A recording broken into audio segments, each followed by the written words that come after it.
She returned to her ex and tried to keep me as the backup plan. I didn't find out because she confessed. I found out because she sent the same "good night" red text to both of us, and my phone wasn't the one she meant to send it to. Before we dive in, if you enjoy full Reddit-style relationship stories with cheating, manipulation, receipts, and consequences, make sure you hit like, subscribe to channel, and comment at the end whose side you're on. We're pushing for our first 100 subscribers, and every bit of engagement helps YouTube actually test these videos. Alright, here's what happened. I'm 30M, I'll call my girlfriend Nina. 28F, we'd been together a little over 2 years, living together for 8 months in a decent apartment in a mid-sized city. Nothing fancy, but it was stable. It was peaceful. At least I thought it was. Nina always talked about her toxic ex, a guy named Mark. They dated on and off through college. When she met me, she swore she was done with him forever. The usual line: he was immature, he cheated, he ruined my confidence, I'll never go back. And I believed her because, why wouldn't I? She was affectionate. She seemed committed. She talked about moving forward like she meant it. But I ignored one thing that should have bothered me more. Every time Mark showed up in her life, some random "hey stranger" message, a new follow request, a mutual friend's party, Nina didn't act annoyed. She acted energized. Like someone had just plugged her into a wall. The first red flag happened about 6 months ago. We were sitting on the couch, half watching a show, when her phone buzzed. She smiled at the screen and tried to hide it quickly. I didn't even ask at first. I just said, "Who was that?" She went casual instantly. "Oh, just Mark." I said, "Your ex Mark?" "Yeah," she said, rolling her eyes like it was no big deal. "He just said congrats on my new job. He probably saw it on LinkedIn." I nodded, but my stomach tightened. "Do you talk to him often?" She made a face like I was being dramatic. "Not often, he just pops up sometimes." I didn't push. That was my mistake. Because when you don't push, people like Nina learn exactly how far they can go. Over the next couple weeks, he pops up sometimes turned into "we're on good terms." Then it became, "we can be adults about it." Then "it's not like that." That phrase showed up so many times I could have put it on a t-shirt. The weird thing was, Nina wasn't acting like she was cheating. She was acting like she was negotiating. Like she was trying to keep two worlds balanced. She'd say things like, "I just don't want drama, and I don't want you two to have beef, and I want everyone to be mature." But when you strip away the nice words, the message was simple. She wanted access to Mark, and she wanted me to shut up about it. It got worse after her birthday. Mark didn't just text her, he sent her flowers at work. A big bouquet, card included. She brought them home and set them on the kitchen counter like it was normal. I stared at them and said, "Those are from him." Nina shrugged, smiling like she wanted me to be impressed. "It's just flowers." "Flowers from your ex," I said. She laughed. "Don't be weird, he does this for everyone." I looked at the card. It wasn't "Happy Birthday." It was something like, "Proud of you, always." Always. That word crawled under my skin. I asked her straight up, "Are you trying to reopen something with him?" She looked offended, like I'd accused her of a crime. "No, God, you're being insecure." Insecure. Another word that always shows up when someone wants you to stop asking reasonable questions. After that, Nina started building a story about me, not a huge one, a subtle one. She'd tell her friends I was protective. She'd tease me like, "Oh, he gets jealous."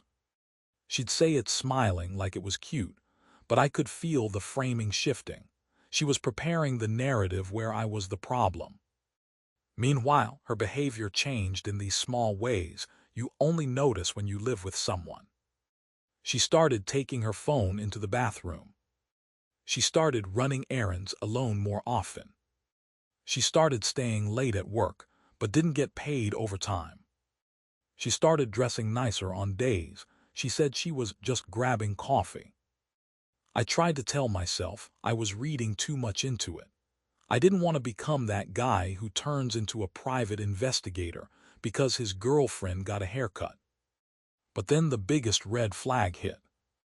Nina sat me down one night and said, "I need to tell you something, but you have to promise you won't freak out." That sentence is never followed by good news. I said, "Okay, what?" She took a deep breath and said, "Mark's going through a rough time. He's been depressed. He doesn't have many people. He asked if we could hang out and talk, like for closure." I blinked. "Closure? You dated years ago." "Yeah," she said quickly, "but there's still unresolved stuff. I think it would be healing." Healing, closure, growth. People will dress up anything in therapy language if it helps them get what they want. I said, "So you want to meet your ex one-on-one because he's sad?" Nina nodded, eyes wide like she was innocent. "Just coffee in public, it's not like that." There it is again. I told her I wasn't comfortable. I didn't yell. I didn't demand. I just said I didn't like it. Nina's face changed immediately. Not angry, disappointed, like I failed a test. She said, "I thought you trusted me." I said, "I trust you, I don't trust him." She said, "That's controlling." Controlling, another label. I asked her, "If I wanted to go meet my ex for closure, would you be cool with it?" Nina hesitated for half a second too long, then said, "That's different." "Of course it is." She went anyway. She told me she'd be home by 7. At 7:30 she texted, "Running late." At 9:00 she texted, "Sorry babe, we talked a lot, I'll explain." She got home close to 10:30. Her makeup was touched up, her hair looked freshly fixed, and she smelled like a different cologne than mine. I didn't accuse her, I just said calmly, "How was closure?" Nina got defensive instantly. "Don't start." I said, "I asked a question." She snapped, "It was fine, we talked. He apologized for things, it was emotional." Then she added quietly like she wanted pity, "He cried." That was when I knew this was dangerous. Because when someone cries to the person they used to date, it creates a bond. It makes them feel like the savior. And Nina loves feeling like the savior. The next few weeks were a slow unraveling. Mark needed advice. Mark wanted to catch up. Mark just understood her. Nina started comparing me to him in weird, subtle ways. Like, "Mark is so spontaneous," or "Mark is just more passionate," or "Mark and I can talk for hours." She said it like she didn't realize it was cruel, like she thought she was being honest. I asked her, "Do you even want to be with me?" She said, "Of course, don't be dramatic." And then she'd kiss me, cuddle, act normal until her phone buzzed. It started feeling like I wasn't her boyfriend. I was the stable base camp while she went hiking in her past. Then came the night that exposed everything. We had friends over, 2 couples we see sometimes. Nothing crazy, just pizza, drinks, a game on in the background. Nina was on her phone more than usual, smiling at her screen, typing fast. I didn't call it out because I didn't want to be that guy in front of everyone. Around midnight, our friends left. Nina went to the bathroom. Her phone was on the coffee table, screen up, buzzing. I wasn't trying to snoop. But the notification popped up, and I saw Mark's name. The message preview said, "Miss you, tonight was perfect." My chest tightened so hard it felt like I swallowed ice. Nina came out and grabbed her phone instantly. She saw my face and froze. I said, "What was perfect, Nina?" Her eyes darted. "Nothing, he's being dramatic." I stood up slowly. "He said tonight was perfect, you weren't with him tonight." She hesitated, then said, "We just talked earlier, and he's talking about closure." Closure again. I said, "Let me see the messages." Nina's voice sharpened. "No." That single word told me everything. If it was harmless, she'd show me and laugh at how stupid Mark was acting. But she didn't. She held her phone like it was a life raft. I said, okay, then answer me this, are you seeing him? Nina opened her mouth, then closed it. Then she said, I don't know. I laughed like a sharp, tired laugh. You do know. She started crying instantly, like a switch flipped. I didn't want to hurt you. I said, so you did anyway. She kept crying and said, I'm confused. Confused is what people say when they want to avoid accountability, but still keep options open. I asked, did you sleep with him? Nina shook her head quickly. No, it wasn't like that. But she couldn't look me in the eye. That night I slept on the couch, not because I wanted to punish her, because I couldn't breathe in the same bed. The next morning, Nina acted like we were going to work it out. She made coffee. She sat next to me and said, I choose you, I want us. I stared at her and said, then block him. She blinked. What? If you choose me, I said, block him right now. Nina's face went pale. That's extreme. Extreme. I said, it's extreme to stop talking to the guy you're emotionally cheating with.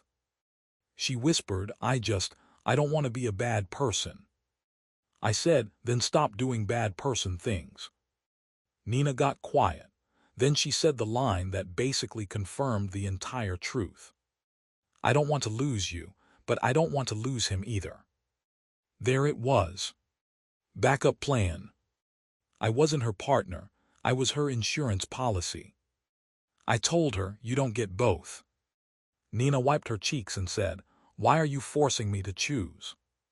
Because I'm not a spare tire, that's why. She left the apartment to clear her head. That was her new favorite phrase. And this is where the story really turns, because a lot of people think the betrayal is the worst part. It's not. The worst part is what comes after, when the person who betrayed you tries to keep you on a leash while they go back to the person they told you not to worry about. 2 days later, Nina didn't come home. No call, no warning, nothing. I texted, are you okay? She replied hours later, I need space. I asked, where are you staying? She said, with a friend. I already knew which friend. That night I got the accidental text, the one that started this whole story. It came in at 11:47 p.m. Good night, Red, I'm so happy I'm here again. Then immediately, OMG, sorry, wrong person. I stared at the message until my vision blurred, because I knew exactly who she meant to send it to. My hands were shaking, but my brain went strangely calm, like all the confusion evaporated and left only clarity. I replied, you didn't send that to the wrong person. You sent it to the person you're trying to keep as a backup. No response. The next morning, I did something I'd never done in my life. I stopped talking. Not silent treatment, not games, strategy. I didn't beg, I didn't chase. I didn't ask where she was. I started protecting my future. Nina wasn't on the lease. The apartment was in my name. Utilities in my name. Most furniture mine. She contributed, yes, but I'd furnished the place before she moved in. And she never pushed to get on the lease because it was too much paperwork. Now, for the first time, I was grateful for her laziness. I called my landlord and asked what my options were.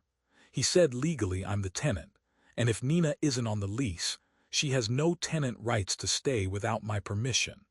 If I wanted her out, I could give her notice and change the locks once her belongings were removed, following acknowledgeable procedures. I didn't rush. I didn't do anything illegal. I documented everything. Then I did the practical stuff. I changed passwords to every streaming account. I removed her from shared payment apps. I turned off the autopay on the credit card we used for groceries. I moved important documents into a safe place. And I packed only what was mine into my closet and locked it. Not because I thought Nina would destroy things, but because I didn't trust Mark. Because Mark was the type of ex who wins by taking. Now here's the mid-story hook. because this is where Nina's little backup plan starts collapsing in real time. 2 days after she disappeared, she texted me like nothing happened. "Hey, can we talk tonight? I miss you." I didn't reply. An hour later, "Please, I don't want us to end like this." Still no reply. Then Mark and I are just figuring things out. It's complicated, but I still love you. I read that line 3 times. She was literally telling me she was figuring things out with her ex and still wanted me emotionally available. I finally responded with one sentence.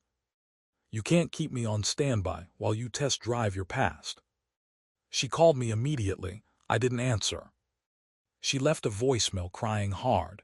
"You're being cruel. I didn't do this to hurt you. I just needed clarity." Clarity, more therapy language. She didn't want clarity. She wanted permission. That weekend, Nina showed up at the apartment without warning. And she didn't come alone.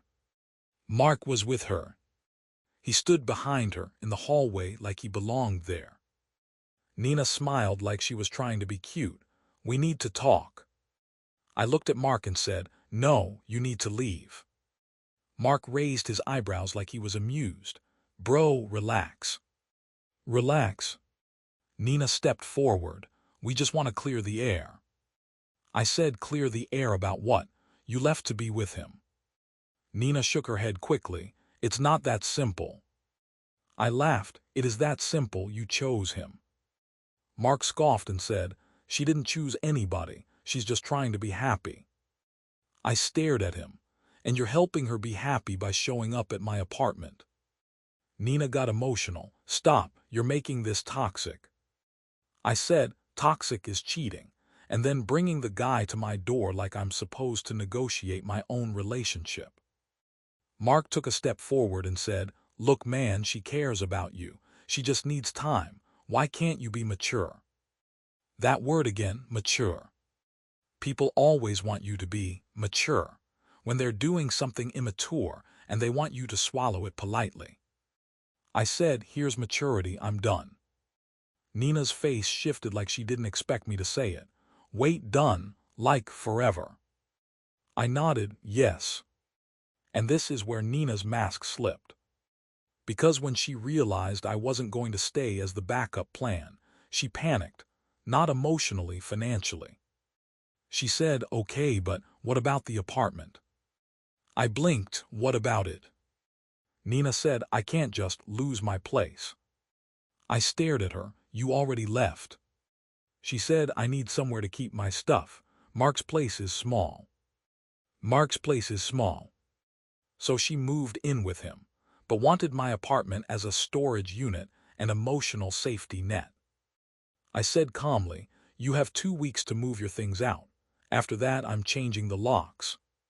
Nina's eyes widened. "You can't do that." "I can," I said. "You're not on the lease." Mark stepped in. "That's messed up." I looked at him. "Then let her move in with you." Nina started crying again. "You're being vindictive." I said, "No, I'm being final." They left. And within an hour, Nina texted me, "So you're really going to abandon me?" Abandon. That's the word she used, like she was the victim of her own choices. I didn't respond. The next week was chaos. Nina tried the sweet approach. "I miss you, I'm sorry, you're the best thing that happened to me." Then the angry approach. "You're heartless, you never loved me. This is why I needed Mark." Then the guilt approach. "I'm struggling mentally, I feel unsafe, I need support." And I recognized what she was doing. She was trying to pull me back into the caretaker role, while she lived her fantasy with Mark. But reality hit her fast. Because Mark wasn't a romantic hero, Mark was Mark. A week later, I got a message from one of Nina's friends, someone I barely knew. "Hey, I'm not trying to be messy, but Nina is freaking out. Mark isn't letting her stay like she thought." I felt my jaw tighten. So she went back to him, and he didn't even want the responsibility. Then Nina texted me at 2 a.m. I made a mistake. I didn't respond. At 2:10, he hasn't changed. At 2:17, can you please just talk to me? I don't have anywhere else. Now here's the part that people always ask. Did I feel satisfaction? Honestly, I felt disgust. Because once someone shows you they can treat you like a backup plan, you can't unsee it. The next day, Nina came alone to pick up her things. She looked exhausted, puffy eyes, no makeup. The glow she had when she first reconnected with Mark was gone. She stood in the doorway and said quietly, "Can we talk?" I kept my voice calm. "You can take your stuff." She nodded and started walking around the apartment like she was at a museum of her own decisions. She stopped by the couch and said, "I miss this." I said nothing. Then she hit me with it.